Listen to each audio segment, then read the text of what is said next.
Evangelho de Marcos, capítulo 7, diga aleluia. Evangelho de Marcos, capítulo 7, a partir do versículo 1. Glória a Deus. Deus tem bênção para a sua vida, diga eu creio.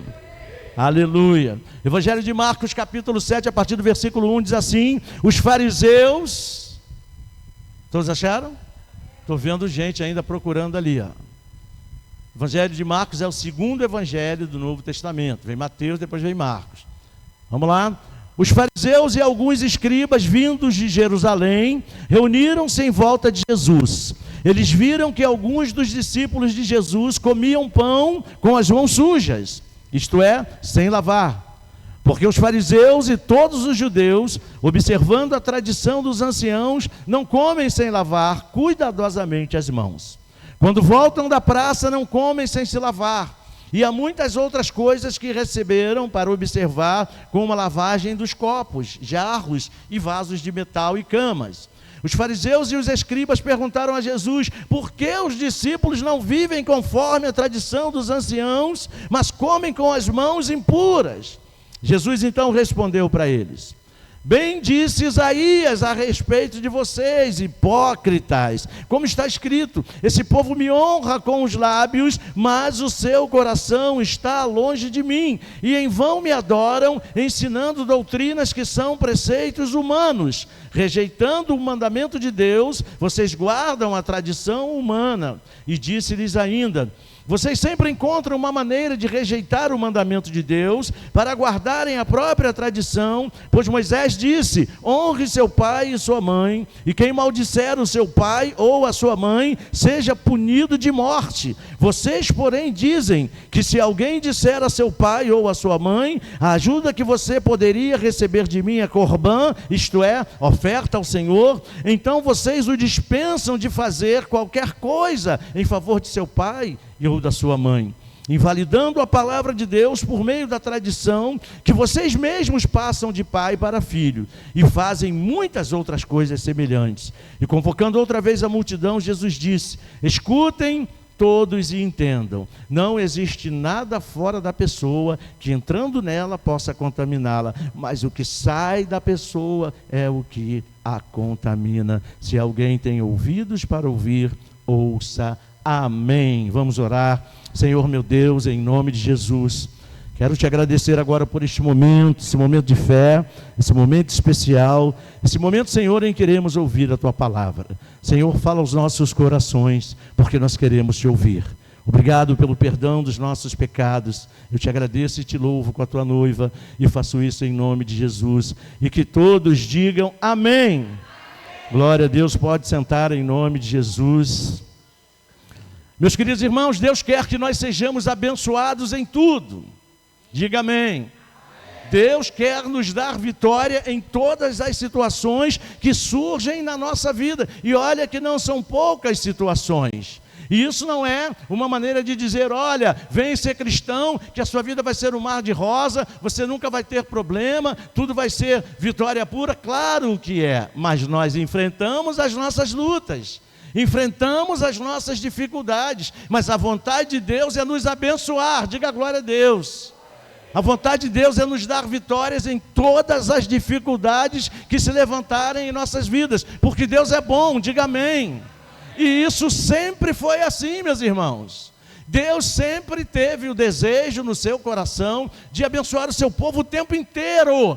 Não é da vontade de Deus te abençoar uma vez ou outra. Deus quer te abençoar o tempo inteiro, porque Ele quer que a sua vida seja uma bênção. Diga glória a Deus. E uma vida que é uma bênção é uma vida que é abençoada o tempo inteiro. A vontade de Deus para nós, a vontade de Deus para o seu povo sempre foi boa. A vontade de Deus para o seu povo sempre foi agradável. Isso não é de agora, não. Tem gente que pensa: isso está no Novo Testamento, então é só para quem nasceu agora no Novo Testamento. Não, a vontade de Deus é boa desde a criação. Tanto é boa que Ele pega aquele cabra e coloca no lugar perfeito quando criou o homem. Se Deus não fosse bom, Ele colocaria o homem, Adão, num lugar impuro, num lugar cheio de cardos e abrolhos, num lugar cheio de espinhos, num lugar cheio de coisas ruins. Mas ele não fez isso, ele criou o nosso representante e colocou num lugar perfeito. E pelo desejo de Deus, aquele lugar se manteria nessa condição eternamente. Você entende? Eternamente, porque as bênçãos de Deus são eternas. Mas aí o que o homem faz? O homem então desobedece a Deus. O homem deixa de fazer a vontade de Deus. O homem deixa de obedecer à vontade de Deus. E o resultado disso, o que é? A queda. E junto com a queda começaram a surgir, por causa da desobediência, por causa do pecado, começaram a surgir coisas ruins, começaram a nascer plantas daninhas, começaram a nascer plantas espinhosas, começaram a acontecer coisas que Deus não planejou para o homem. Por quê? Porque quando o homem decide desobedecer a Deus, que aquilo foi uma decisão, se deixou levar pela concupiscência dos olhos, se deixou levar pela concupiscência do desejo, então as coisas começaram a ficar ruins, não havia mal nenhum, não havia maldade, não havia nada de ruim naquele lugar. Mas quando o homem passa por desobedecer à vontade de Deus, a fazer aquilo que Deus disse para que ele não o fizesse, então o pecado trouxe com ele consequências drásticas. E o homem passou então a sofrer. Imagine você com uma vida sem problemas, nunca ter problemas. Já pensou nisso alguma vez? Por incrível que pareça, esse é o desejo de Deus. Esse era o plano original de Deus, que você nunca tivesse problemas. Já pensou você viver a sua vida inteira sem nunca sentir dor? Pois é, esse era o plano de Deus. Mas aí o homem resolve fazer a sua vontade, resolve dar vazão à sua natureza humana, aos seus desejos mórbidos, e o resultado disso foi sofrimento extremo para o homem. Então nós podemos concluir sem problema nenhum, de que quando a gente deixa de fazer a vontade de Deus, o resultado disso é problema na nossa vida. O resultado disso é luta ferrenha, o resultado disso é dificuldade. A contrapartida é que quando a gente faz a vontade de Deus, o resultado é bênção. Quando a gente faz a vontade de Deus, o resultado é vitória. Diga amém. Lá atrás, todas as vezes que o povo seguia a vontade de Deus, o resultado era vitória. E isso não mudou. E aí você pode se perguntar, por que muitas situações que se levantam na minha vida, eu não consigo vencê-las? A maioria delas me derrubam. A maioria delas se arrastam por longos e longos anos. Por que será? A gente precisa fazer uma análise. Será que durante as intentonas da minha vida, as situações que surgem, as revoluções que aparecem na minha vida, será que eu tenho feito a minha vontade? Ou será que eu tenho feito a vontade de Deus? Se a conclusão for a vontade de Deus, você vai se pegar numa vida de obediência à vontade dele. Você vai se pegar numa vida de direção, uma vida dirigida, uma vida gerenciada pelo poder do Espírito Santo. Essa é a condição que você vai se pegar. Mas quando nada dá certo, quando tudo está errado, você olha para a sua vida e você vai ver que você está, na pior das hipóteses, à margem do caminho. A margem do caminho que ele traçou para você. E o caminho que ele tem traçado para cada um de nós é um caminho perfeito, diga aleluia. É um caminho perfeito. Por que eu posso dizer que os caminhos que Deus traçou para você são perfeitos? Porque o Deus que traçou o caminho é um Deus perfeito. Deus é a prova de falha. Deus é o Todo-Poderoso. Deus é aquele que sabe de todas as coisas. Deus é aquele que vê todas as coisas. É onisciente, onipresente e onipotente. Você entende? Se tem alguém que é assim, é Ele. Diga aleluia. E é esse Deus que quer cuidar da sua vida, desde que você faça a vontade dEle, desde que você abra mão de fazer as coisas que não agradam a Ele. Jesus, quando andou entre nós, meus irmãos, Ele teve muita dificuldade em lidar com essas pessoas que não queriam fazer a vontade de Deus. Quando Ele veio, Ele primeiro enviou João Batista. Deus primeiro enviou João Batista para preparar o caminho. Qual era a intenção? De mandar alguém antes de Jesus, para que esse alguém pregasse o arrependimento, para que quando Jesus chegasse, os corações estivessem preparados para receber o Salvador. Mas isso aconteceu com a minoria. A maioria deles continuaram com seus corações fechados, principalmente os religiosos. Fariseus, saduceus, escribas, mestres da lei, todos eles mantiveram os corações fechados. E em coração fechado Jesus não entra. Ele mesmo disse: eis que eu estou à porta e bato. Se abrirem, eu entrarei e cearei com eles. A contrapartida é que se não abrir, ele não vai entrar. E os religiosos mantinham os corações fechados, e isso não muda. Jesus não trabalha em coração fechado. Então você precisa abrir o seu coração para Jesus em todo tempo, porque em todo tempo você precisa do trabalho dele. O trabalho dele ele já consumou na cruz do Calvário, diga glória a Deus. Quando ele entregou a sua vida por nós, ele disse: Pai, está consumado, ou seja, está tudo pronto. Mas como é que isso chega na minha vida? Como é que isso se torna real na minha vida? Quando eu abro o meu coração. E quando eu abro o coração, eu estou fazendo a vontade de Deus. Diga aleluia. E Deus chega a dizer sobre tudo que você deve guardar. Guarda o teu coração, porque dele procedem as fontes da vida. Guardar o coração significa colocar o coração aberto em Deus. Estar com o coração aberto para Deus, para que Ele possa trabalhar. Ele completa lá aquele texto, dizendo, lá de Apocalipse, quando ele diz: eis que eu estou à porta e bato, e ele diz assim: se abrir eu entrarei e cearei com ele. O que isso quer dizer? Vou promover uma festa. O que você imagina que seja uma festa tendo Deus como anfitrião?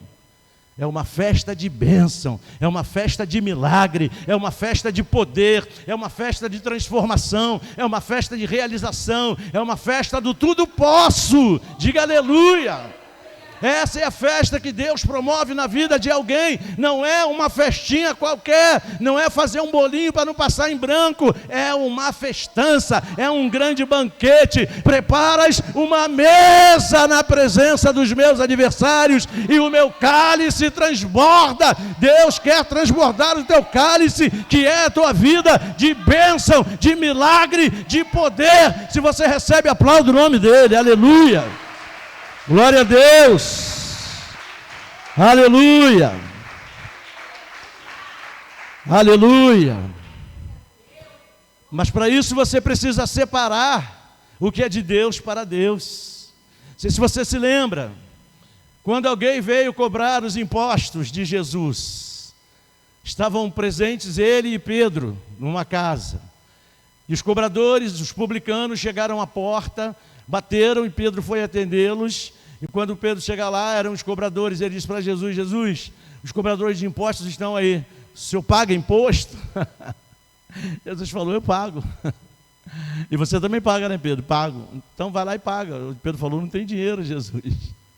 Jesus falou: Pedro, eu também não, eu não tenho aqui comigo, mas faz o seguinte, vai lá no mar e faz o que você sabe fazer de melhor. O que Pedro sabia fazer de melhor? Pescar. Primeiro peixe que você pegar, abre a boca do peixe, tira lá o dinheiro e traz e paga o meu e o seu imposto. Olha aí, vai lá e paga o meu e o seu imposto. Você já percebeu que Jesus sempre tem uma solução? Aí ele disse: dai a César o que é de César. O que era de César? O dinheiro, o imposto. Falou: Pedro, dá a César o que é de César. De quem é? A esfinge que está aí atrás da moeda, é de César. Então dá a César o que é de César, isso aí é dele, paga para ele. Agora dá para Deus o que é de Deus. Você entende? Você é de Deus. Diga comigo: eu sou de Deus. Você é de Deus. Então você só pode se dar para uma pessoa, para Deus. Ele é teu dono, Ele comprou você com preço de sangue. O sangue de Jesus foi derramado na cruz para te comprar, e te comprar poderosamente, te comprar vitoriosamente, te comprar para o Deus Todo-Poderoso abençoar a sua vida. Você entende? Então eu preciso me doar a Deus. Eu tenho um dono, eu não posso me colocar como se eu fosse um barco à deriva. Eu pertenço a Deus, então eu tenho que me relacionar de forma imediata, de forma comunal com Deus. Eu tenho que comungar com Ele, ou seja, eu tenho que ter comunhão com Ele o tempo inteiro. E Ele tanto quer isso que Ele veio ficar em você. Olha aí, você é mais poderoso por dentro do que por fora. Você já pensou nisso alguma vez? só porque Deus habita em você. Diga amém. Deus e você são maioria absoluta, nunca se esqueça disso. Ninguém pode com você, porque Deus está com você. Por que às vezes eu perco tanto? Porque eu ignoro essa presença na minha vida. Não podemos ignorar. A vontade dele é que você esteja atento a ele. A vontade dele é que você clame por ele. A vontade dele é que você seja dirigido por ele. Ele quer te dirigir o tempo inteiro. Aquelas pessoas não queriam isso. Aquelas pessoas queriam continuar no bem bom, porque às vezes para se dedicar a Deus, você vai ter que abrir mão de alguns privilégios, você vai ter que abrir mão de algumas coisas, deixar algumas coisinhas para trás. Mas a Bíblia diz que nada se perde com o Senhor, pelo contrário. Certa vez os discípulos perguntaram: e nós que te deixamos, como é que vai ser? Deixamos casa, deixamos trabalho. Ele, vocês vão receber muitas vezes mais do que vocês deixaram para trás. Você tem coragem de acreditar nisso? Pois é bom você acreditar, porque é a palavra de Deus. Você entende? Então temos que dar a Ele o que é dele, isso não pode ser negado. O meu coração é dele, diga aleluia. Diga comigo, o meu coração é dele. Os meus pensamentos são deles. Olha aí, a minha família é dele. Você entende? Pois é, tudo em mim é dele, tudo pertence a ele, tudo na sua vida é ele que faz. Você não faz nada, a Bíblia diz que sem Jesus nós nada podemos fazer. Até o texto que está em alto aí, que vai ser o texto da reunião das mulheres, não é esse? João 15, verso 5. Pois é, Jesus dizendo: sem mim vós nada podeis fazer. E se Jesus disse, é verdade. Então, se você é dele, você precisa estar com ele. Se você é dele, você precisa usufruir da companhia dele, usar em tempo e fora de tempo o poder dele que está sobre a sua vida.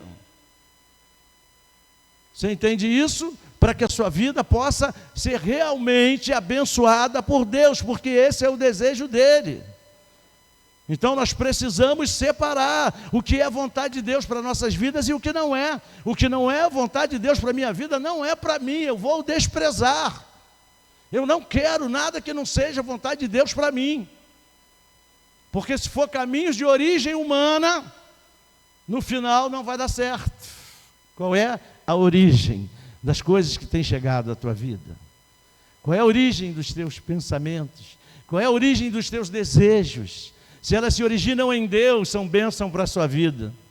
Mas se originam na mente somente, meramente nos pensamentos humanos. A Bíblia diz que os pensamentos dele são mais altos do que o nosso. Significa dizer que a vontade dele é muito melhor do que a minha e a sua juntas. Você pode dizer glória a Deus. Deus é bom e ele quer derramar coisas boas na sua vida. De um Deus bom você nunca vai esperar coisas ruins.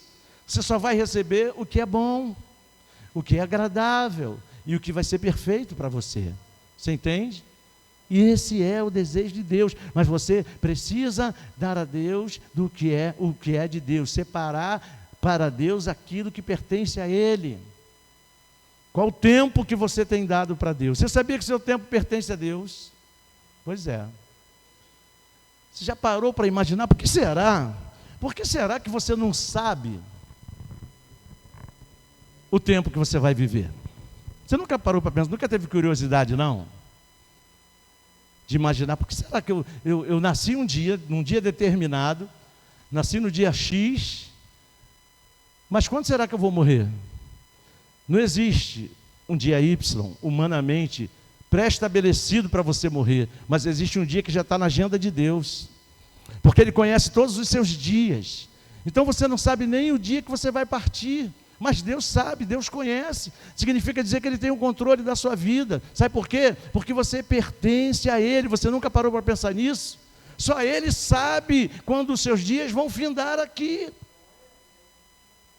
Então eu preciso, enquanto aqui, usufruir dessa vontade, porque quando eu estiver lá face a face com Ele, não vai ter mais dor, não vai ter mais pranto, não vai ter mais agonia, não vai ter mais angústia, não vai ter mais nada disso, vai ser só love. Só amor, só presença, só adoração o tempo inteiro. Você vai morar numa mansão celestial, vai andar em ruas de ouro. Você acredita nisso? Está escrito na Bíblia. Você pode dar um glória a Deus e aplaudir o nome do Senhor? Glória a Deus. Aleluia. Aleluia. Então, se a gente quer ver a vontade dele se cumprindo na nossa vida e a gente fazendo a vontade dele, a gente precisa deixar de obedecer às coisas que são só humanas, as coisas que são só naturais, que se originam só no natural. Deus te dá uma vida sobrenatural. Você é um privilegiado. Você vive num mundo natural, mas a sua vida é sobrenatural. O que isso quer dizer? Que a sua vida está acima da dimensão do natural. Por isso que muita gente lá fora não entende por que acontecem algumas coisas na sua vida. Por que você enfrenta uma determinada dificuldade que uma pessoa lá fora que está enfrentando a mesma dificuldade não suporta, se mata, se desespera, abandona, deixa tudo para trás. E você consegue suportar. As pessoas não entendem, ficam pensando, como é que pode? Isso é muito comum nos ambientes de trabalho, isso é muito comum nas universidades, nas escolas, nas famílias. A pessoa pensa, peraí, eu passei pela mesma situação, quase morri. Por que ela está conseguindo passar, ainda consegue sorrir, ainda consegue me dar conselho, ainda consegue falar de Jesus para mim? Porque você está acima do natural. As coisas que acontecem com essas pessoas são as coisas naturais. Então eles naturalmente se abalam demais. Eles naturalmente se desesperam demais. Eles naturalmente intentam contra a própria vida. Você não. Você está acima dessas coisas. Diga glória a Deus.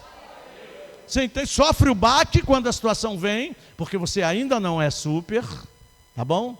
Você ainda não é super, então vai com calma. Você é um ser espiritual, possui uma alma e habita num corpo. Você ainda não é super. Você tem um super dentro de você. É o super Jesus. Diga amém. Mas você ainda não é super. Ok? Mas você está acima dessa dimensão. Você já é um cidadão do céu. Você não vai receber a vida eterna. Você já recebeu a vida eterna. Diga amém. E pela fé você já está sentado com Cristo à direita do Todo-Poderoso, reinando pelos séculos dos séculos. Essa é a vontade de Deus para a tua vida. Você recebe? Aplauda Ele mais uma vez. Aleluia. Aleluia. Aleluia. Aleluia. A sua vida é sobre-humana, sobrenatural. É nessa dimensão que você vive. Você consegue falar com Deus invisível. Você acha que isso é normal? Não. Isso é anormal.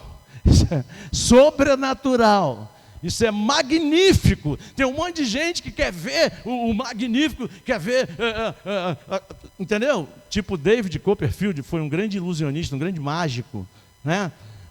Fazia as coisas assim, iludia todo mundo. Uri Geller entortava talheres. Quem era desse tempo? Irmã Vilma, 76 pegou Uri Geller. Então, Daniel também, não ri não, Daniel, você também. Lembra do Uri Geller, não é? Deve ter entortado muita colher na sua casa.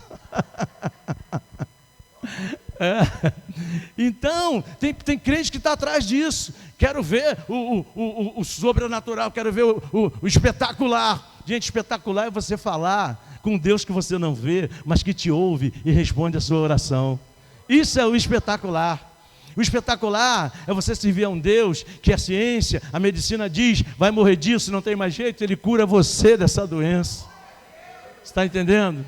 O sobrenatural, o espetacular é você estar angustiado, você estar amargurado, e você fala a esse Deus, e esse Deus alegra o teu coração. Isso é espetacular.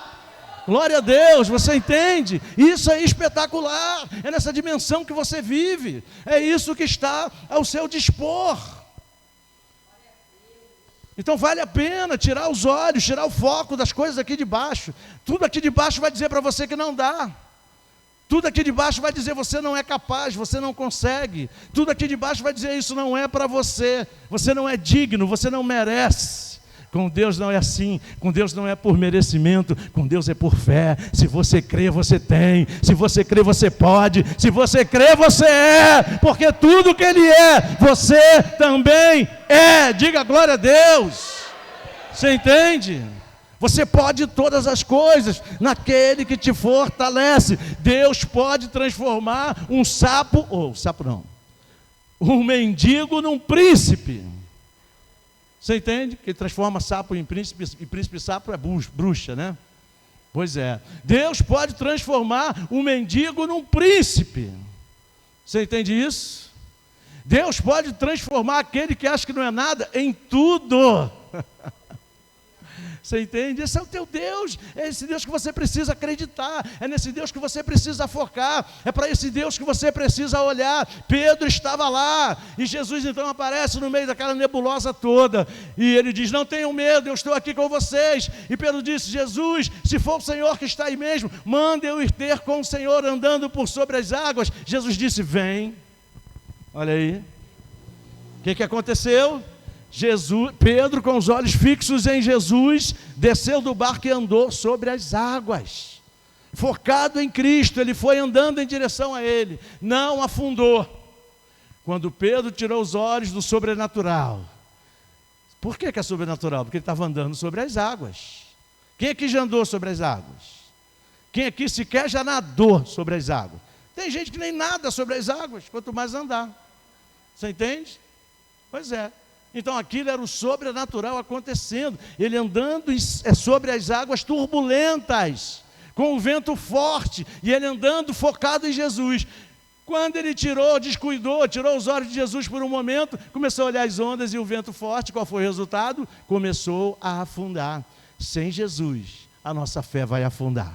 E se a nossa fé afundar, a confiança afunda, o milagre não chega, a bênção não passa nem perto.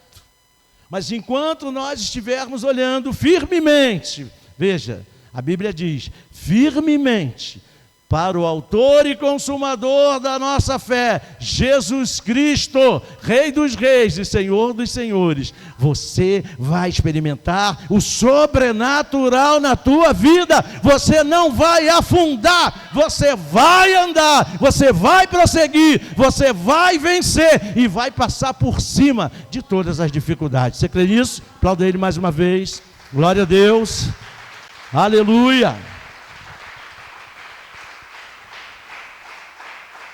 Aleluia.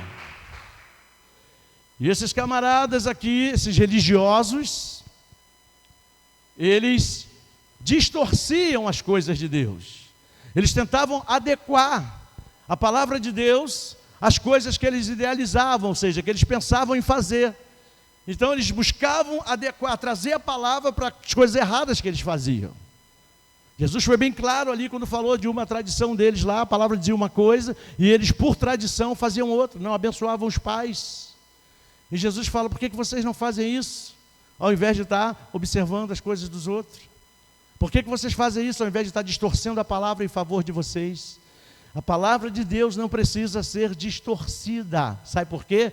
Porque ela foi deixada para a nossa bênção, para o nosso benefício. Deus não precisava deixar nada escrito, mas quando Ele levantou profetas para escrever, cheios do Espírito Santo, debaixo da unção do Espírito Santo, foi para abençoar a minha e a sua vida. Você sabia? Deus sabe de tudo, Ele não esqueceu de nada. Você entende? Ele não tem lapso de memória, ele não tem amnésia, ele lembra de tudo. E nós? A gente esquece das coisas com tanta facilidade, não é verdade?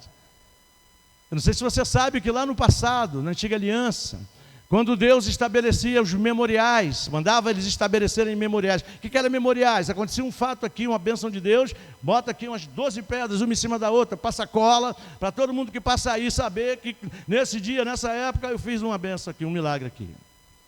Então eles deixavam memoriais, que aí quando o povo lá no futuro passasse lá, sabia que o povo foi abençoado lá. Entendeu? Hoje nós temos alguns memoriais. Santa Ceia, por exemplo, é um memorial, para que a gente não esqueça de Jesus. Olha como Deus é inteligente. Será que se a gente não celebrasse todo mês o sacrifício de Jesus, será que muitos de nós não teríamos esquecido que Cristo morreu por nós, por nos amar tanto? E que não há maior prova de amor do que essa de alguém dar a sua vida por outra pessoa, mesmo sem essas pessoas merecerem? Foi isso que Cristo fez e a gente não pode esquecer. Isso tem que estar na nossa memória. Então a gente não precisa distorcer a palavra, porque ela foi escrita para nós sermos abençoados por ela. Nem à toa que o apóstolo Paulo disse que o Evangelho é o poder de Deus para a salvação de todo aquele que crê. E para a condução em triunfo, é para te conduzir em triunfo. Salvação é vitória, diga glória a Deus. Você estava derrotado pela morte eterna, morto espiritualmente, veio a salvação, você recebeu vida e vida em abundância. Você foi salvo, curado, liberto, alegrado, prosperado, você foi tudo isso. Você entende? Tem crente que diz assim: Deus me autoriza a prosperar, Deus já te autorizou. Deus me autoriza a ter saúde, Ele já te autorizou. Deus me autoriza a ter alegria, Ele já te alegrou. Isso é fruto do Espírito Santo. Falamos disso aqui pela manhã: amor, alegria, paz, domínio próprio, paciência, bondade, tudo isso é fruto do Espírito, é o resultado da morada do Espírito Santo em você. Não tem como não ser produzido esse fruto, porque Ele está em você. Cante comigo: Ele está em você, o Espírito Santo se move em você. Vamos cantar? Até com gemidos inexprimíveis, inexprimíveis. Olha aí, Ele está em você, é aí que Ele está. Você entende? Então você não precisa distorcer nada. A palavra de Deus é a vontade de Deus para você, e a própria Bíblia diz que ela é boa, ela é perfeita e ela é agradável. Eles distorciam porque eles não queriam fazer a vontade de Deus. Nós não. Nós fomos levantados para fazermos a vontade do nosso Deus. Diga amém. Porque nós somos inteligentes, nós somos seres espirituais pensantes, nós temos a mente de Cristo. Então quem não quer o que é bom não é inteligente, é nécio. Você entende? Se você tiver que escolher entre o bom e o ruim, você vai escolher o quê? Você de sã consciência vai escolher o quê? O que é bom. Você entende? Então foi colocado diante de nós o que é bom e o que é ruim. Eu escolho o bom. Eu escolho Deus. Deus é bom. Você entende?